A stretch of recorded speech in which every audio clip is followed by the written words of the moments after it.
All right. So there's a couple. We're on game 13. It was last night against the Red Wings. The last time I made one of these videos was game 9 against the Bruins. Not our greatest effort or whatever. But this is my State of the Union address. Trying to do it every game, but with work and it's been a little tough to do it every game. We have a 4-game span that I'm covering here. But still, this is a State of the Union address starting at game 1 pretty consistently. I try to do every game, maybe every other game, of the New York Rangers and my opinions on the team. Been a fan since 1996, I believe, when Gretzky was traded here. So obviously I've been through when we were very, very bad. And we were, doing a rebuild now. So let's get at it here. The games we missed, or the games that I'm going to cover in this video. The Lightning versus the Rangers.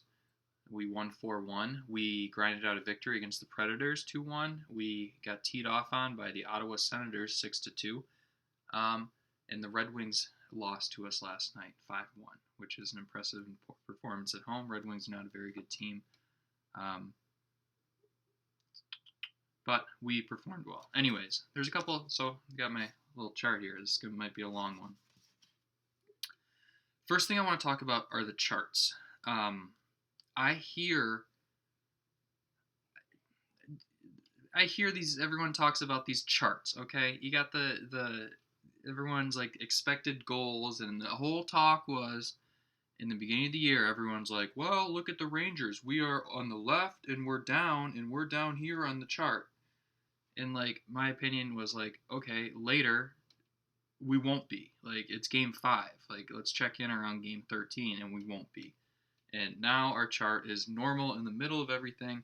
Everyone just needs to pump the brakes on the charts. Like, if I'm the GM of the team, if I'm Jeff Gordon, I absolutely want to have an analytical analysis of hockey. I think the Arizona Coyotes went full board. They went full analytical. They're doing the analytical stuff. I think some of the things are Corsi. Like the one I hear these days is like expected goal ratio for goalies and teams and players, and that's awesome. If I'm the New York Rangers front office, I absolutely want to fully invest in analytical data for my team.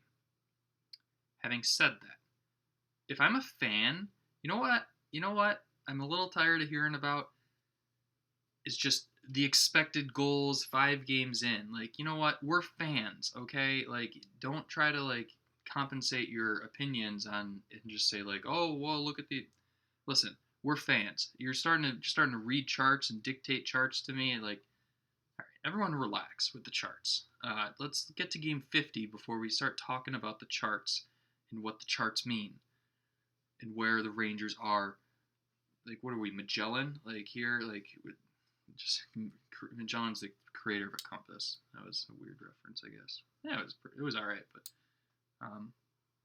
anyways, the Rangers are back in the middle of the chart area in the center. All right, now Ryan Strome. I liked Ryan Strome. The guy came over here last year and he scored like 20 goals or something. Like, I don't know, 18 goals. I don't know how many he got traded at the deadline. Ryan Strome came over here, scored a bunch of goals. All off season long, everyone's like, well, he shot at 22%. His shooting percentage was 22%, and that's not a repeatable statistic for the next upcoming year. Like, we need to get rid of Ryan Strome.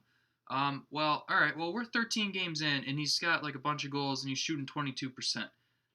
So, like, I'm not saying he's going to shoot 22%, but I liked Ryan Strome last year. You don't come to a team and score 18 goals in like 40 games and suck, okay? Look at Michael Grabner did that for us, and Michael Grabner did it again for us. I liked Michael Grabner. He played really well for us. As fans, can we just say, like, oh, this guy came here and he's playing well? Like, again, like, don't delve into this analytical data that very few of us are really qualified to decipher. But anyways, my point last year in this offseason is Ryan Strome was a good hockey player. He's a very good hockey player. He struggled in Edmonton. A lot of guys struggle in Edmonton, young guys. They got something in the water up there, and I have this theory that Connor McDavid's going to get out of there in about 3 years and come over to the Rangers. But anyways, he came to New York and he's flourishing. So like let's call a spade a spade. Like Ryan Strome was a good hockey player. I'm so tired of 22% not. Like, the guy's a good hockey player. Like, can we just, it is what it is. It's not what it's not. Now, one thing I've talked about in the past was this podcast that I listened to. I think it's called, I looked up the name. It's called Blue Shirts Breakaway. Now, I can't put when I listened to it, I couldn't put a face to the voices. And I just said this, like, one guy seems like a very gluttonous, portly, Jewish guy. That's who I imagine is this guy. And the other guy,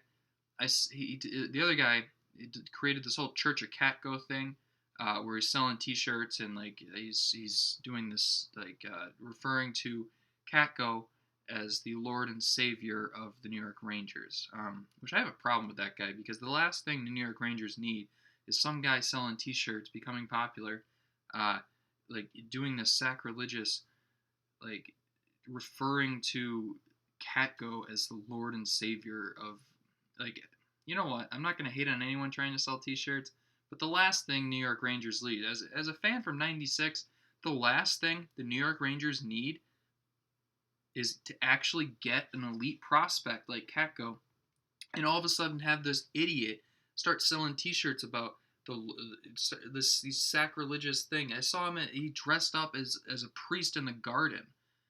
Like, all right. Sometimes some people need effective bullying. There's such things as effective bullying, and it's like when you're 7 years old, like you're acting like an idiot, and your friends like pick on you, and then you stop acting like an idiot. Like that, I feel like that kid missed the effective bullying stage that you're supposed to get in life. Anyways, what I really wanted to talk about was the portly Jewish fellow. I've been listening to him, and I've learned to enjoy him. I like him now. He's starting to have. I like his opinions are not unreasonable, and I think he was actually talking about Ryan Strome the last time I listened to this. I don't listen to it often, but there's not too many Ranger podcasts out there, so it's hard to avoid it. But I don't have any qualms with the portly Jewish guy. His counterpart, the guy, he needs to get wheel kicked in the face 1 or 2 times. You can't dress up like that and go out in public and just think that's okay. I don't know. The guy's in priest robes at Madison Square Garden sprinkling holy water on people. Meanwhile, Kaapo Kakko has been struggling. Like, can you pump the brakes on this whole charade you got? Oh my god. All right. Anyways. Georgiev. The past 4 games, specifically, like, I didn't watch the Islanders game, but I saw we lost 6-2, and I saw Georgiev was in net, and I was like, all right, well, he let in 6 goals. What's going on with him? Because originally in the season, I have this opinion. Last year, I had the opinion, Georgiev is too small. He's just not to my liking. He's not, he's just too small. He's not to my liking. Like, he's not like a goalie I'd feel confident in having him for the future. But he was playing well. To be fair, he's playing well. And Georgiev comes back this year. He's getting a lot of playing time because we're trying to limit Hank's minutes, which is fine. And I've noticed, you know what? I'm starting to change my tune. My opinion is starting to spin 180 degrees here. And I think Georgiev is good. So I was watching the game, and I'm like, all right, well, you let in 6. Like, what happened? I don't fault him on any of those goals. Our defense is not exactly didn't exactly do him any favors in that game. But moral of the story is, I think Georgiev is good. I think he's a legitimate NHL starting goalie. Like, I do. Now, we have this problem with Shesterkin down in the AHL, and we're probably going to get him like 9 games so we can still have him under contract or whatever for this year. and next year or for this year, I don't know. There's some sort of let the armchair GMs figure this out, but he's probably going to be up here like less than 7 games, but he'll probably get 6 or 7 games, so we can have him like not count this year as his rookie year for contract reasons. But I think that's the goalie of the future. I'm an attribute guy. I'm a prodigy guy. When I played fantasy football, I like guys like Adrian Peterson. I like guys that were prodigies growing up. That went to the big schools.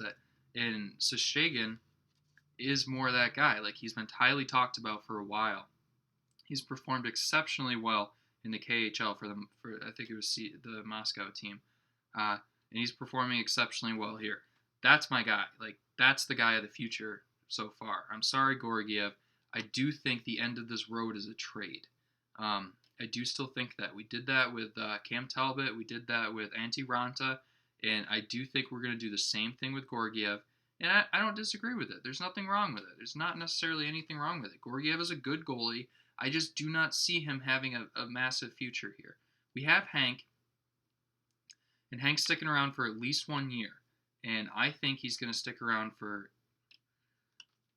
I want Hank to have one more run at the Cup. I don't even know if that's right or wrong, but some players and some organizations deserve to have a little leeway.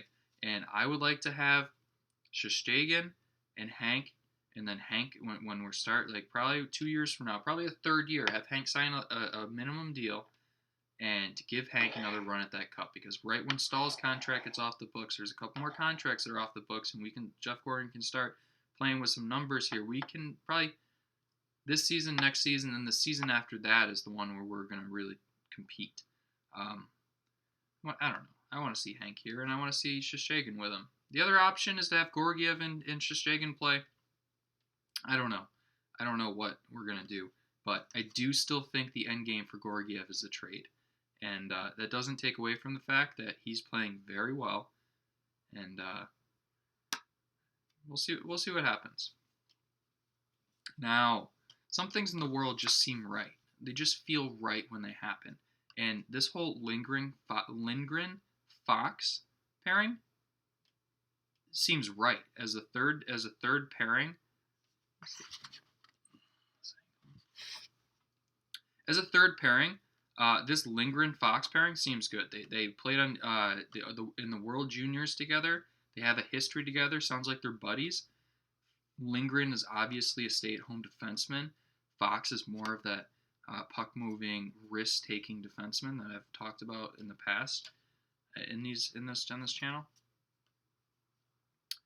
It just seems right. I hope Lindgren stays up here because I think this very well could be a third-line pairing for the future. Just seems right. That they played in, I believe it was the Bruins game. Or no. It was the Lightning game where they played together. Hey, I like it. I'm just keeping an eye on that pair. Something just feels right about it. Like, Lindgren is a third left defenseman in the NHL. Like, he absolutely can carve that role out for the team. And Adam Fox, third right-handed pairing defenseman. Like, they're buddies. Like, they have chemistry together. That is a thing. I like that pairing. Adam Fox himself.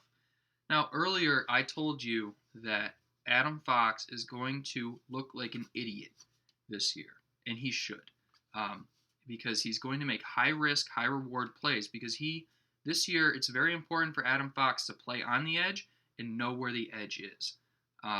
There's a quote by, I'll think of it, but it goes, you can never get an honest look at the edge because the only people who know where it is have gone over it. And that's basically what Adam Fox needs to do this year. He needs to figure out what he can do, what dekes he can get away with, how he can find open ice, take risks, beat a defender, find more open ice, and to make a play. And then he needs to know where he can't. And he at the end of that Senators game, that with 20 seconds left or something, in the corner, there's no one else but him and a Senators player coming down on him, and he tries this elaborate deke. like really fancy deke you do in beer league. Like just the guy takes the puck in on a breakaway and doesn't score, but like it's like absolutely like the Coach Quin is just gonna like has to talk to him about that because like that's ridiculous. But you need to find out where that edge is, and that's very important for Adam Fox because it seems more and more these days you need that puck moving defenseman. You need that defenseman that can create space and create offense for the team. But he certainly is finding where the edge is because that was one of the most ridiculous things I've ever seen for a young hockey player to do. Like, I don't know, but the kid's got confidence. You don't do that. You don't do that type of move without confidence. He's also made some very nice offensive plays. So there is a yin, and a yang with Adam Fox. He's been absolutely, probably, maybe Kevin Hayes, but one of the best results from one of these college guys that chooses to sign with the Rangers. I like him a lot. So when you have the guy that needs to find the edge, another important factor for him is time. You need to give Adam Fox to playing time all year round. Let him find where that edge is. Who said that? It's like Hunter S. Thompson. I don't know if this is the exact quote, but it's like you can never get an honest look at the edge because the only people who know where it is have gone over it. That's what Adam Fox needs to do all year long. Find that edge. Know where to play. Know how to play. Know how his game translates to the NHL. But he's doing a fine job and making a ton of mistakes, and that's exactly what we expected. Now, I said I didn't write this on here, so this is a little aside, but we have Adam Fox and Ryan Lindgren. Love it. Love the pairing. I'm not sure about Lindgren. We'll see. Every time he plays, he's a tough guy. He doesn't back down. He is a physical force on the ice. He will hit you. He will catch you with his head down. Nothing bad to say about him. He doesn't do anything silly. I've seen him play in the AHL when the Wolfpack come to town. And I've seen him in the training camps. Like Ryan Lindgren's a good hockey player, and I really am kind of excited to see that Lindgren-Fox pairing and for third line pairing for the future. I don't hate that at all. Also, Tony DeAngelo. This is the aside. Like, he scored again last night. Tony DeAngelo. Guys, I think we figured it out. Like, I'm excited for this because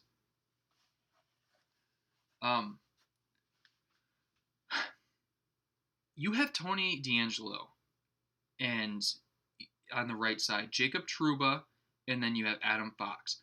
Who's to say those aren't your right defensemen for the next 7 years?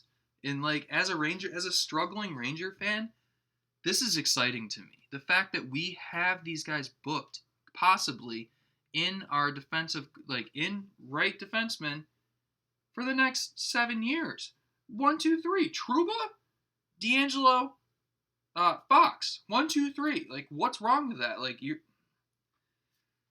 And then we got who? Keandre Miller, who I really like at Wisconsin. As soon as when that guy got drafted, they said he had the strongest grip strength. He could squeeze stuff more than anyone else. I loved it. I love that kind of stuff. That's an awesome stat, and he feels good. Like that's a awesome stat to have. As soon as they said that, I'm like, this is the guy.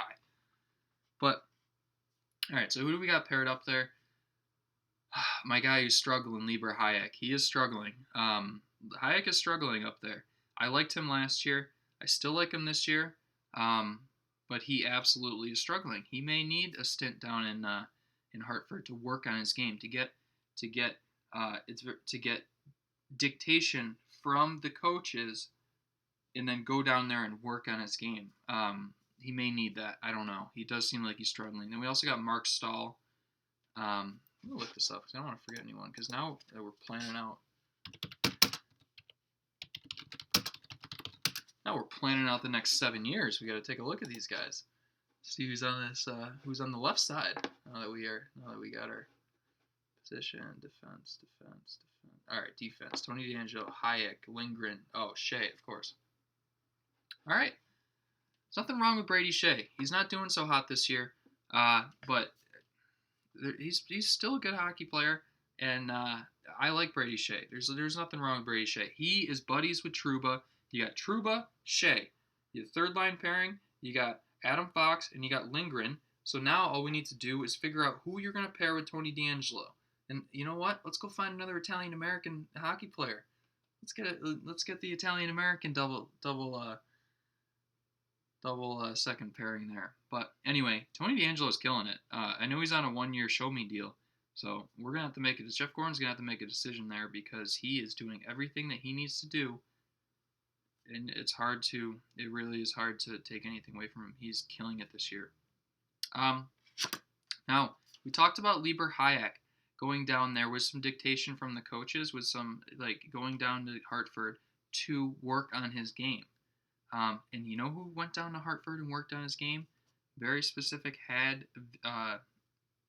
he knew what to work on, was Filip Cheytl. Everyone was crying. Everyone was screaming, how did Filip Cheytl not make the team out of camp? Well, he needed to work on stuff. He went down to Hartford. This is not the end of the world. When you start young player and you start in the AHL, this is the National League. As an 18, 19, 20-year-old, not many of them play in the NHL 82 games. Detroit leaves their prospects down in the AHL for 5 years. I don't know. Detroit lets these guys linger down in Grand Rapids. There's nothing wrong with playing 6 games down there, Filip Cheytl. And this guy came back with a vengeance. One thing that I noticed about him is it was his first game back. So I remember I was going to do a video, and I was trying to figure out what the cover photo should have been. And it was either between Chytil's goal, was the one that Buchnevich kind of made the little area pass to him, and he stuck his stick out against, I think it was Tampa Bay. But it's got to be, and I made the decision that it's got to be Adam Fox. You got to, the picture for the video the picture for this video is going to be Adam Fox. You got to recognize his first goal. But in that Tampa Bay game, and I've noticed it again last night, is he's strong on the puck. Filip Cheytl is not a guy you're going to bank on to win battles in the corner or whatever. He's a really fast player. He likes to come down on that right side. This is just what I remember of him. Cut to the middle and then go high near side post, cut to the net. He scored a lot of goals. He can fly, but he's strong on the puck. In the slot, he won a couple battles in that Tampa Bay game. And then last night, he's winning battles in the corner. Strong on his stick. And for a finesse guy to come back from the AHL and to notice that this guy is strong on the puck, that's something special. That's good. He could have skated back harder last night on the back check there when Anthony Anidasiu, or however you pronounce the name, passed over to, who was it? I forget who it was. It's Vitaly not Franzen. Filppula, I think, scored the goal. He could have back checked a little harder on that. He's probably going to the coach is probably going to get in his ear about that.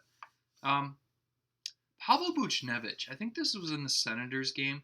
When I was playing hockey, I played the point for the power play, and my dad always told me, when you shoot the puck, don't shoot it into the guy's shin pads because it will bounce the other way. He will go in on a breakaway, and you will look like an idiot. And I never did that. And you know who did that last night? Pavel Buchnevich.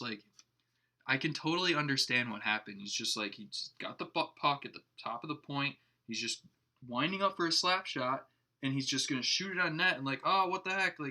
This seems like a good play. Bounced off Pajot's shin pads, and he goes down the other end and scores a goal. He looks like such an idiot there. I also think Buchnevich played really well last night. You could tell, in those, progressing from the neutral zone into the offensive zone, Buchnevich saw the ice well and made a couple nice, dangerous, goal-threatening passes. And I think Buchnevich is playing well. I know a lot of, in the beginning, when Buchnevich was here, he's been here for 4 years or something. He was kind of a polarizing player where I kind of was on the side of he's not that good. Everyone needs to, last year, I was okay, well, Buchnevich is not going to score 50 points. He's not going to get 30 goals this year. Like, everyone just relax on Pavel Buchnevich.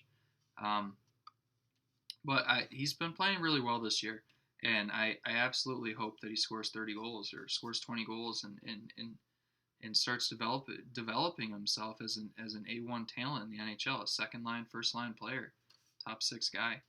All right, now Kakko,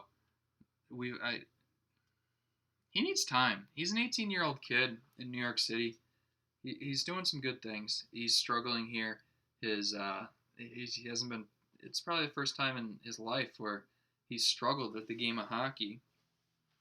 So there's nothing wrong with giving him some time to develop. There's nothing wrong with it. Just let the kid play. Everyone relax. He's gonna get 20 goals this year. He's gonna do fine. Next year he'll have some direction from his coaches. Go back to Finland. There's a lot of guys from Finland in the NHL these days. They're all going to train together back in Finland. He'll come back next year. He'll be fine. Everyone just give the kid time. Marc Staal. I was encouraged to see Marc Staal out of the lineup.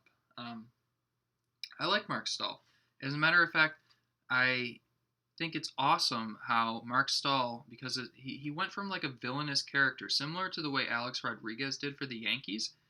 He went from like a villainous character because of Marc Staal's salary cap hit and like his play doesn't match up to the salary cap. And he's gone from like this lovable fan favorite almost. I know all the fans say he's kind of not good at hockey, which he may not be anymore. But I appreciate that Marc Staal is kind of becoming a fan favorite. Like, I don't know, like a New York Rangers cult fan favorite is Marc Staal. Like, I don't know. He's been a Ranger for life. I don't hate Marc Staal.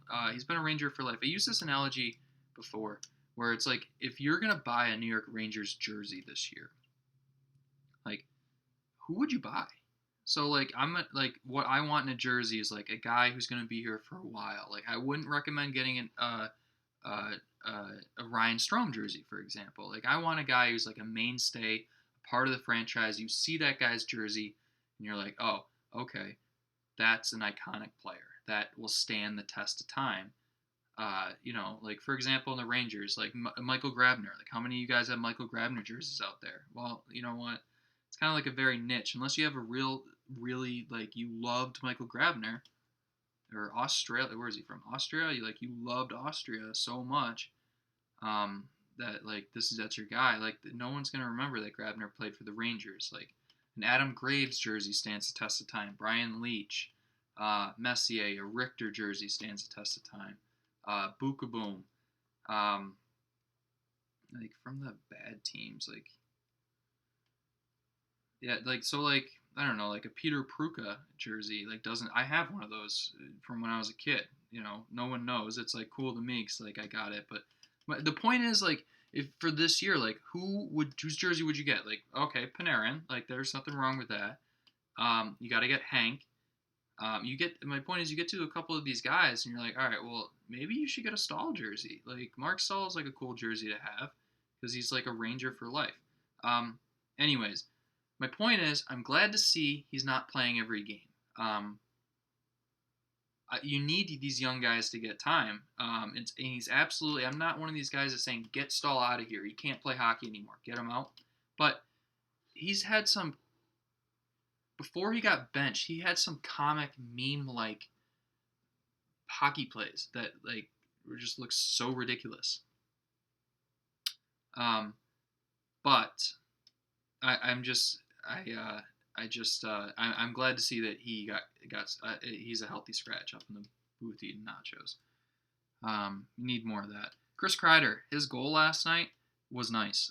That's a high level hockey play where you get that pass and you're kind of corralling it and you're not dusting the puck off. And this is something that Kreider's really good at. You're not dusting the puck off, giving that goalie an extra little bit of time to settle himself. You're firing that thing on your forehand without settling it. Like, it's there and you're firing it. Like, you'll notice some of these guys talking, like James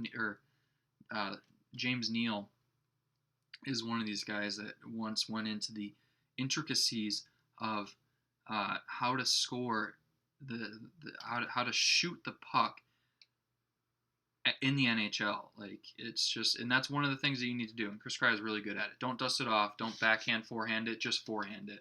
And I'll tell you what, if he missed that net, Tony DeAngelo's head was getting hit right. His head was being taken off by that puck. Last night, also the neutral zone. I thought that we were really good through the neutral zone.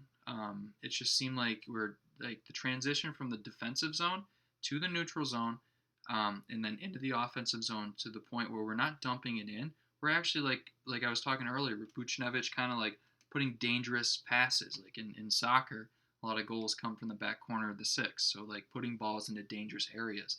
Last night, it seemed like we were doing a lot of transitioning from the defensive zone through the neutral zone and not getting stifled, not chipping it and losing it and not dumping it in and going for change. It seems like we were fluidly transitioning through the zones and creating scoring chances on the rush, which is obviously something that you like to see. And that's a good sign against a team that you probably should do that against. And it's a sign of good coaching. Everyone seemed to be on the same page. I'm not saying this is going to stand the test of time and like, oh my God, like we got it, guys. Like, click, figure it out. But you have to give the coaching staff credit. The last game we got beat. The Senators teed off from the Lady Tees on us, and then we came back against the Red Wings and we played, and we played well throughout the entire of the game. But specifically that transition from like the neutral zone through the neutral zone in the offensive zone, it seemed like we did well. And that's a testament to the coaches. Now, also, I need to stop hearing everyone trying to fire Dan Quinn or David, what's his name? Like Coach Quinn. Like, Jeff Gordon hired this guy for a reason. Now, when I was a fan in 96, 97, everyone like New York's not patient. You always hear about that. Well, you know what happened? We got all these free agents. There wasn't even a salary cap. I mean, I was a kid, but I think the salary cap wasn't even initiated. So we got guys like Bobby Holik came over. Scott Gomez came over. Chris Jury came over. Like I wouldn't even be surprised if Jason Arnott was there. Like, if you look at, what year was it? Like the 1997, or like one of the first years of Yager. Like, there's so many talent. Like, there's so many. Like, we had Alexei Kovalev, I think. I think that when Yager was first here, we had Yager, like Alexei Kovalev, like John McClain or something. Like, who was the other high level? Oh, Pavel Bure was on that team. By the way, I have Pavel Bure jersey somewhere. That aged well. But my point is that you can't just buy, in hockey, you can't just buy all these big name players. This isn't baseball or basketball, specifically basketball, where you can't just buy like 3 players and then all of a sudden now you're going to win a championship, because we went through a long part of that, and we're paying for it. We're still paying for it. Like, even now, like, we're still paying for it. Like, we haven't had a first-round draft pick in a long time. Kaapo Kakko is our first actual high-level prospect since Brad Park, and there's a reason for that. And it's because we just traded away our first. We traded for Eric Staal, like 2 Ryan Callahan and a first-round draft pick for Marty St. Louis, like, and we kept doing that. With Pavel Bure came over at the deadline. So my point is, everyone be quiet about trying to fire Dan Quinn. Like, let the guy coach. At the end of the year, absolutely, Jeff Gordon and John Davidson will reevaluate the situation and do what's best for the team. But, like, what are you going to have? Lindy Ruff coach the team now? Like, oh, like, this guy who we brought in here to develop all these young players we're not doing well in game 13 of the season, so, like, you're out of here, Quinn. Like, take your big contract. We're going to pay you another contract. We're just going to give everyone money. Like, everyone just, here. Like, imagine that conversation, like, to Kevin Shattenkirk.